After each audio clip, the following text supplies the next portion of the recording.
Good morning and welcome to the Breakfast News on Rajya Sabha TV. I'm Aishwarya Kapoor. Let us quickly start with the headlines. Sixth and final phase of polling underway in West Bengal. Fate of 170 candidates to be sealed across 25 constituencies.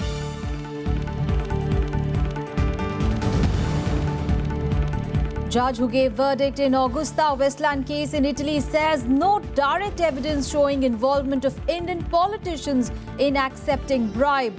This as government alleges invisible hand prevented probe earlier in the deal. Cabinet approves flexible norms for utilizing domestic coal by power plants. Target to bring down cost of power generation by 40 to 50 paise per unit.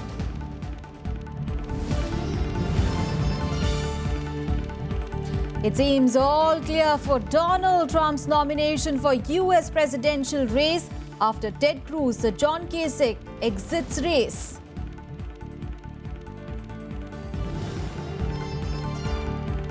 An emergency declared in Alberta in central Canada. All 88,000 residents of Fort McMurray City forced to flee.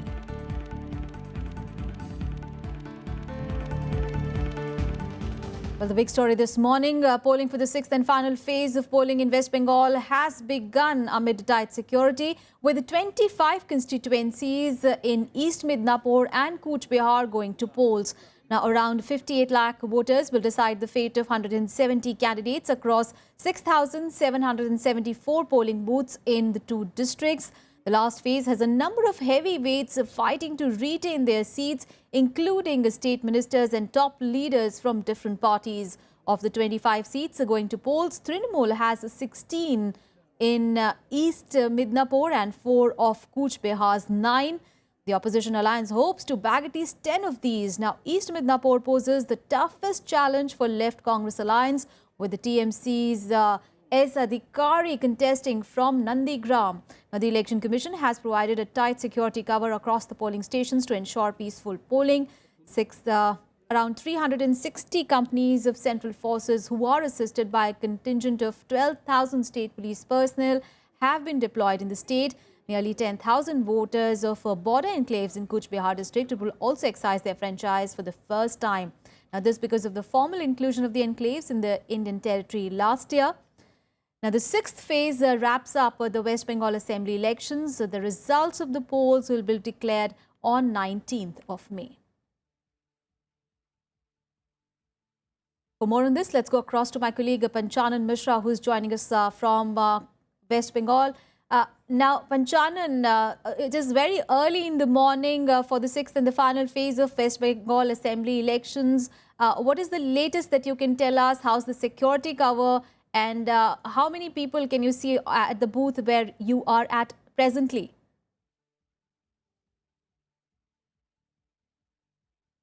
Yeah, very rightly said. Since morning, it's very high turnout here. Just look at the lines here. The very long queues since morning when the polling was not officially begin. But they really want to participate in the democracy by casting their vote. And you can see the long queues here. I'm in one of the constituency in Haldia Assembly. It is in the Purvi Midnapur, where 60 assembly seats are there in Purvi Midnapur. And the security is unprecedented. You can say, like the last 5 phases, Election Commission has made all possible arrangement for security. Heavy deployment of paramilitary forces again, 361 companies of paramilitary forces for these 25 assembly seats. That's why there was almost a smooth election up to this time. There was no incident. However, it's very early to say. But the post-poll violence was also a big issue before the Election Commission. Yes. So, 2 days before, a directive was issued by Election Commission to all the district magistrates of the 2 districts to curb the post-poll violence, and there were certain measures which was taken to curb the post-poll violences, and the Election Commission is pretty much sure that it will be helpful for them. Yes.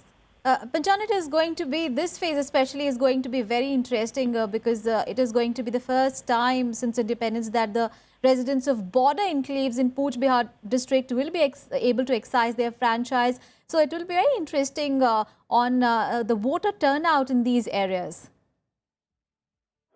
Very, very interesting, and it's very historic also, you can say. Yes. After the independence, the peoples of this area got the right to vote, and after this land boundary agreement with Bangladesh, it became possible. So necessarily, it will be very historic. It will be very momentous day for them to vote and to participate in India's democracy, the country's democracy. All right, Panchanan, thank you so much for those updates. We'll keep coming back to you. It's very early in the morning, but as Panchanan was telling us, there's already big queues there at the polling booths. Of course, that is the one big story that we'll keep tracking through the day. Meanwhile, on to another top political story, the Augusta Westland chopper case. There is ammunition for the Congress as the Italian judge who delivered the verdict in the chopper deal has said that there was no direct evidence linking any Indian politician with the alleged kickbacks to swing the deal in favor of Anglo-Italian helicopter firm. Now, Judge Marco Maria Mega told television channels that there is a possibility or probability, but there is no direct evidence. Now, identifying the Indian individuals was not in for judgment for Italian courts. He maintained that the verdict was only against senior officials of the chopper company and middlemen who had paid bribes to some officials in India, and that it was up to the Indian investigators to follow the money trail. The judge said the bribes could have gone to others who were instrumental in bringing the Augusta Westland helicopters to India, but they have no evidence.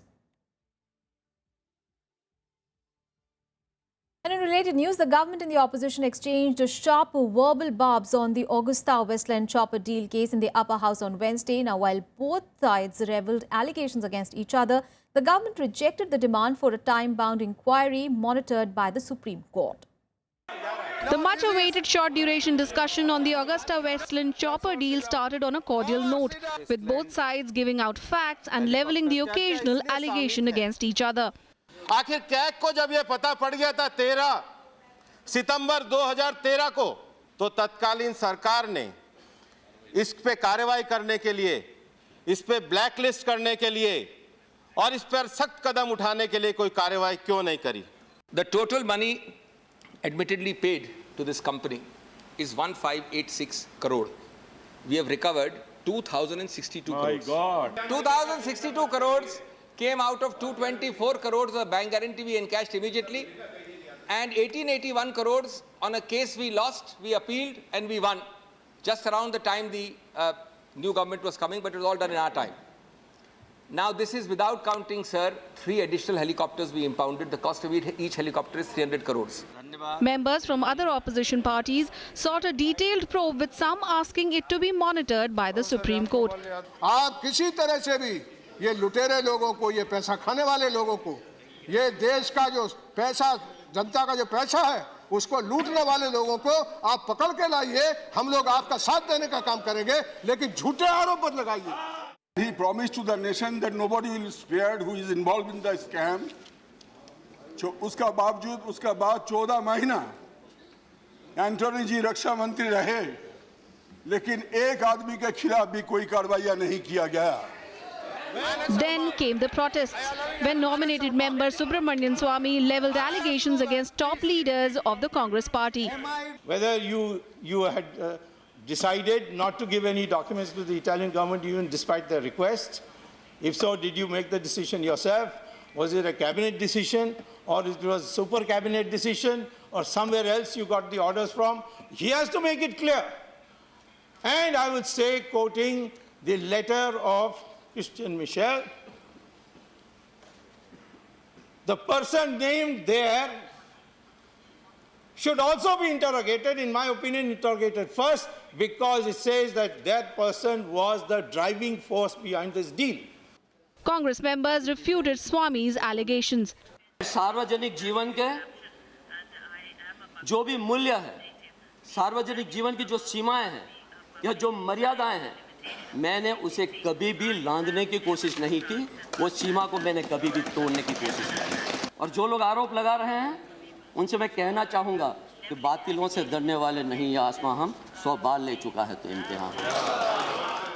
The requirement numbers of helicopters for the encourage was further deliberated between headquarters, MOD and SPG. The quantity of helicopters proposed for requirement was revised from 8 to 12. You are right. But for what? Why? From 8 to 12 by adding 4 helicopters in non-VIP configuration for security reasons. 8 for VIPs, 4 for non-VIP. Don't twist the facts. These facts. In his reply, Defence Minister Manohar Parrikar gave a detailed chronology and blamed the UPA government for not taking strong action in the case. He also assured the House that the NDA government will conduct a swift inquiry. But the government rejected demands for a time-bound investigation monitored by the Supreme Court.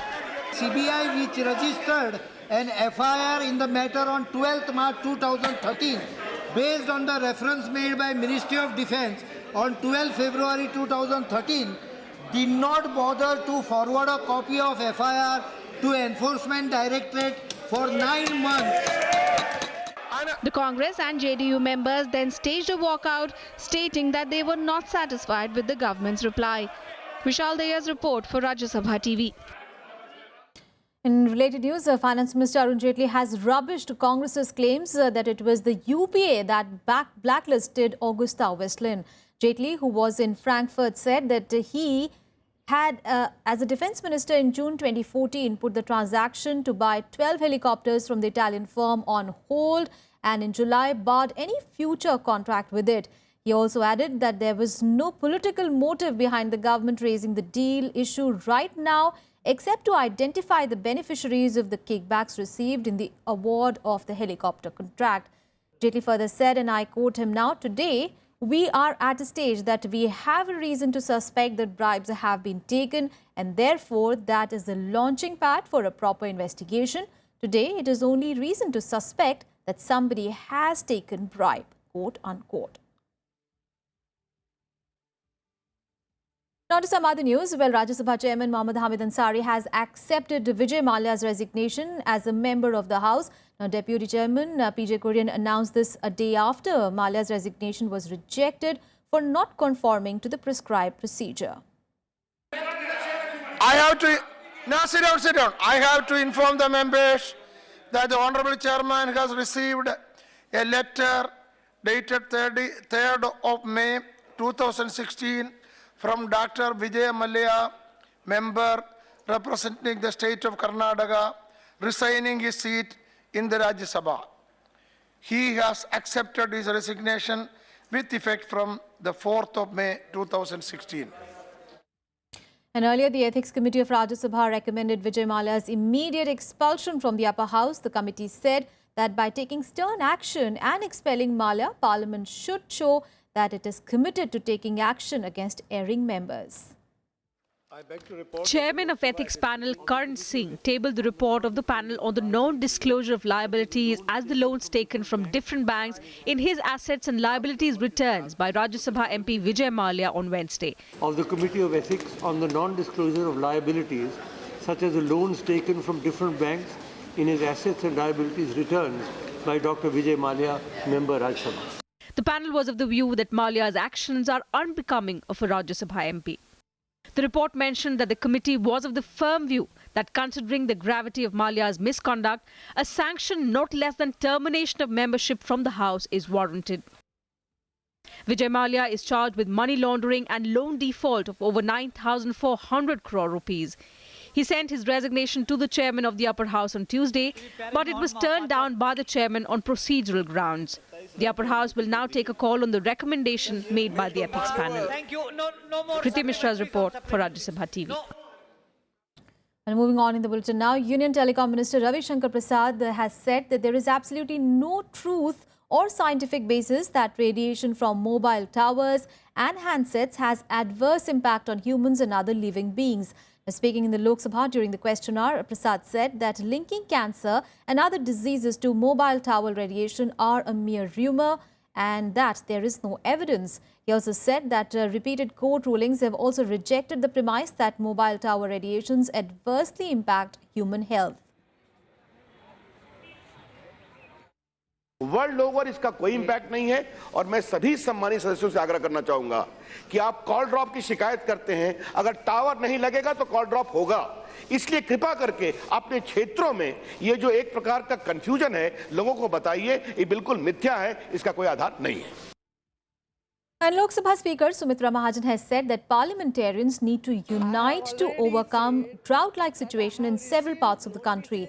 Inaugurating a two-day workshop in the Parliament Library building, Mahajan said that diminishing water resources and other related factors pose formidable challenge before policymakers. As many as 89 members of Parliament attended the workshop. The workshop is being held on 3 interlinked subjects of drought and related agrarian issues, drinking water management and interlinking of rivers for water management. Mahajan also urged MPs to devise credible strategies to manage and preserve water resources. And in related news, now monsoon is expected to hit Kerala by May end or early June. This was informed by Science and Technology Minister Harshvardhan in the Lok Sabha yesterday. The minister said that various forecasting agencies have predicted normal or above normal rainfall this year. As per IMD's operational long-range forecast, quantitatively, the monsoon seasonal rainfall is likely to be 106% of the long period average, with the mode error of plus minus 5%. The LPA of the seasonal rainfall over the country as a whole for period 1951 to 2000 is 89 centimeters. Vardhan said that the forecast for monsoon onset over Kerala has been correct and within the forecast limits during all the 10 years from 2005 till 2014. And several parts of the country witnessed pre-monsoon showers, bringing respite from several heat wave conditions. Now, according to the Met Department, western disturbance is expected to trigger rains in some parts of northwest India. National capital also witnessed some pre-monsoon showers and will continue for the next 2 days. Meanwhile, the current spell of rains has helped douse the ongoing Uttarakhand jungle fire, even as the toll in the blazing forest fires rose to 7. Now, Munsiari in the hills received 11 millimeters of rain and Dehradun in the plains recorded 7 millimeters of showers. Northeast Frontier Railway has taken precautionary steps by cancelling all the trains running between Guwahati and Silchar due to heavy rains and landslide prediction at many places on this route. Meanwhile, Telangana and Andhra Pradesh, which are reeling under similar heat wave conditions, have cooled down with the recurring thunder showers. The day temperatures remained around 40 to 46 degrees Celsius in both the states, but gale and rains for a couple of hours brought some relief. However, there are many states that are still facing harsh heat wave conditions. Met Department observatories in Maharashtra have predicted thunder showers in water-starved Marathwada, central Maharashtra and Vidarbha region in the next 4 days. On to some other news now, and the Union Cabinet has approved a proposal to relax norms for utilization of domestic coal. This is aimed at bringing down the cost of power generation by 40 to 50 paise per unit. Power Minister Piyush Goyal says that he expects that cost reduction will lead to savings of 25,000 crore rupees per annum in 4 to 5 years. Earlier, the government had allowed a swapping of coal mines by users so that transportation cost can be reduced for generation of power. The government has allowed coal swapping in 19 blocks, which brought down the cost of power generation as users were able to source the dry fuel from mines located nearer to them. The move by the government comes at a time when the international price of the coal has been set at a lower level. कोयले की linkage individual plant को देने के बदले state wise होगी, तो जितने कोल एक स्टेट के अलग अलग प्लांट्स को दिया गया है वो सबको कंबाइन करके उस स्टेट को कुल उतने मिलियन टन कोयला अलॉट हो जाएगा. And in breakfast news, we'll take a very short break. We'll be back with more news. Stay tuned.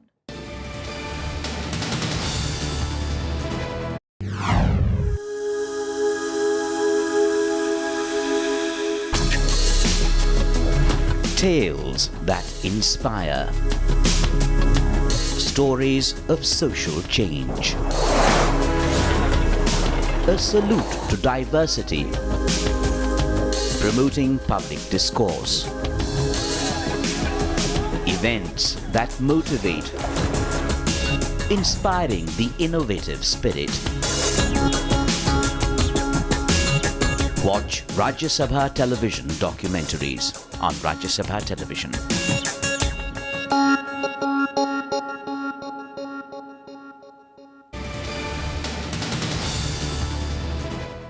Welcome back. News coming in from Delhi. Well, Chief Minister Arvind Kejriwal has alleged that the opposition tried to ensure that the second phase of the odd-even formula was a failure. He, however, praised the volunteers and Delhiites for making the event what he claimed was a success. Taking a jibe at the opposition, Kejriwal claimed that the scheme was being praised internationally and hence they were creating hurdles. While addressing a Thanksgiving event in the national capital, the Chief Minister said that the scheme was a temporary measure and it cannot be a long-term remedy to air pollution. However, Transport Minister Gopal Rai has said that the success of the second phase was 99.6%, which is 5% more than the first phase of the road rationing measure in January. The Chief Minister also hinted that the next phase would not be implemented before winter this year. Second odd even phase 2 जो भी बहुत ही बेहद सफल रहा, उसके लिए मैं सारी दिल्ली के लोगों को तहे दिल से बधाई देना चाहता हूं। आने वाले समय में अब अपने को पब्लिक ट्रांसपोर्ट खूब बढ़ाना है, जिसके ऊपर सरकार लगी हुई है, क्योंकि जब तक पब्लिक ट्रांसपोर्ट नहीं बढ़ेगा, ये ऑड इवन तो एक तरह से सिस्टम के ऊपर चेपी है। ऑड इवन से बहुत ज्यादा लंबे समय तक सुधार नहीं हो सकता। अपने को पब्लिक ट्रांसपोर्ट सुधारना है। News from up north, and the bodies of 4 terrorists who were gunned down during the Pathankot terror attack in January this year were buried on Wednesday. The burial took place 4 months after the terror attack on the Pathankot air base. And the remains, which were preserved at the Pathankot Civil Hospital, were moved to a secret location for the burial. The NIA had earlier decided to preserve the bodies as evidence. The National Investigation Agency had earlier taken vital DNA and other biological samples from bodies in order to take its probe in the case forward. The Pakistan Joint Investigation Team, who had visited the Pathankot air base in March, had reportedly refused to take the bodies. 7 security personnel and the infiltrators were killed in the terror attack on Pathankot air base, which was carried out by Jaish-e-Mohammed terrorists in January. News from across the border, and the 7-month-old Nepalese government of Prime Minister KP Sharma Oli plunged into crisis on Wednesday, with the coalition partner Maoists serving it a quit notice. The Unified Communist Party of Nepal has decided to withdraw support and form a national unity government under its leader Pushpa Kamal Dahe Prachanda. The main opposition, Nepali Congress and Madheshi parties, have also agreed to back this move. The Nepali Congress and the Maoists have alleged that the Oli-led government was incapable of addressing national problems and implementing the new constitution. Oli had earlier held a dinner meeting with the Maoist chief Prachanda to mend ties, but the Prime Minister's efforts appear to have failed. Oli has now directed his party makers to be prepared to counter any move by the Nepali Congress, as it is likely to put obstruction when the government presents its policy documents in Parliament next week. And on to the big international story now. In the race for the US Republican presidential nomination took more than a year to unfold, but it was over in a snap.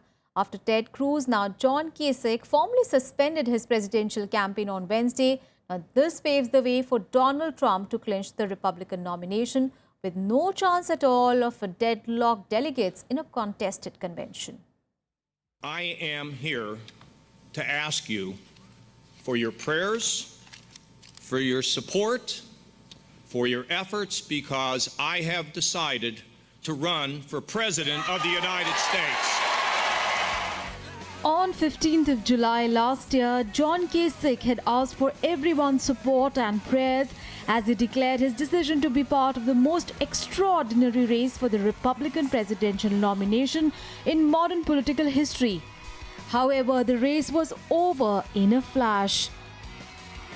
On Wednesday, the Ohio governor dropped out of the presidential race after struggling to gain traction against frontrunner Donald Trump. And as I suspend my campaign today, I have renewed faith, deeper faith, that the Lord will show me the way forward and fulfill the purpose of my life. Thank you, and God bless. The quiet announcement came a day after Donald Trump became the presumptive Republican nominee with a decisive win in the Indiana primary, leading Ted Cruz bowing out of the field. Third-placed Kasich, once thought to be the savior of the moderate wing of the Republican Party, could have soldiered on, but with little money and no hopes of winning, such a course bordered on the absurd. Now with Kasich's withdrawal, Trump need not even make campaign stops in California, which holds its primary on 6th of June. To win again, we have to know how to win, and we haven't won. We've been losing all the time. We lose with our military, we can't beat ISIS, we lose with trade, we lose with borders, we lose with everything. We're not going to lose. We're going to start winning again, and we're going to win big league, believe me. The exit of both Kasich and Ted Cruz leaves Trump with the only Democratic nominee, likely to be Hillary Clinton, standing between him and the White House in November's general election. Hillary Clinton lost Indiana primary to Bernie Sanders, but she has almost an insurmountable lead in votes and delegates over him. Bureau Report, Rajya Sabha TV. And news from Canada now. Alberta, in the heart of Canada's oil sands region, is racing to evacuate thousands of people as an uncontrolled wildfire burns. Now, the area is experiencing the largest evacuation in history, with all the 80,000 residents being moved to cities safe from the flames. Before anything else, our thoughts are turning to our friends in Alberta. Obviously, Fort McMurray being evacuated has been extremely difficult, not just for the province and officials, but for the folks who live there, and the folks, as we well know, right across the country who have connections to Fort McMurray. And A wildfire that is currently raging out of control in Alberta, Canada, has already destroyed 2 neighborhoods and badly damaged others. The Canadian government is working on the biggest evacuation in the area's history, with moving all 80,000 residents. Well, it's a disaster, and I find that that's not fair. They didn't even let us take our things and when we asked them. So we lost everything now. As frustrating and as scary as it is to leave your home, it's not as frustrating as scary as to find that you're trapped by your home if the fire changes direction. And we had basically 2 minutes to get home, grab our stuff, and we had to leave. The fire broke out southwest of the city on Sunday, then shifted with the wind to enter the city on Tuesday. A forecast of potential fire intensity showed much of the area at Class 6, the highest possible level. Hot, dry weather has made it difficult for the firefighters to bring the fire under control. It's been the worst day of my career, and I am, the whole, the people here are devastated. Everyone's devastated. The community is going to be devastated. This is going to go on. This is going to take us a while to come back from. While oil sands facilities, the major industry of the area, are not in the fire's path, the blaze is likely to disrupt operations. So far, no injuries or deaths have been reported. Bureau Report, Rajya Sabha TV. Some more international news now in World Wrap. A partial shaky truce between Syria and non-jihadist rebels has been extended to the embattled city of Aleppo after US and Russian pressure. The US says that there has already been a decrease in violence in the city, where close to 250 people have died in the last 10 days. The Syrian military said it would abide by a 48-hour ceasefire. The US and Russia brokered a nationwide cessation of hostilities in February, but it has come under severe strain. A senator selected as a fact finder by a special Senate commission considering the impeachment of Brazilian President Dilma Rousseff has recommended that she should be put on trial for possible removal from office. The Senate's website said that Sen Antonio Antonesia made the recommendation for a Senate trial in a 126-page report he presented to the 21-member commission. Rousseff is facing impeachment over allegations that her administration violated fiscal laws by shifting around government funds to plug holes in the budget. The European Commission has proposed reforms to EU asylum rules that would see stiff financial penalties imposed on countries refusing to take their share of asylum seekers. The bloc's executive body is planning a sanction of $290,000 per person. EU officials hope that, twinned with a deal with Turkey that has already reduced the migrant numbers, tensions over migration within the bloc can be reduced. That's all in this edition of news. Thanks for watching.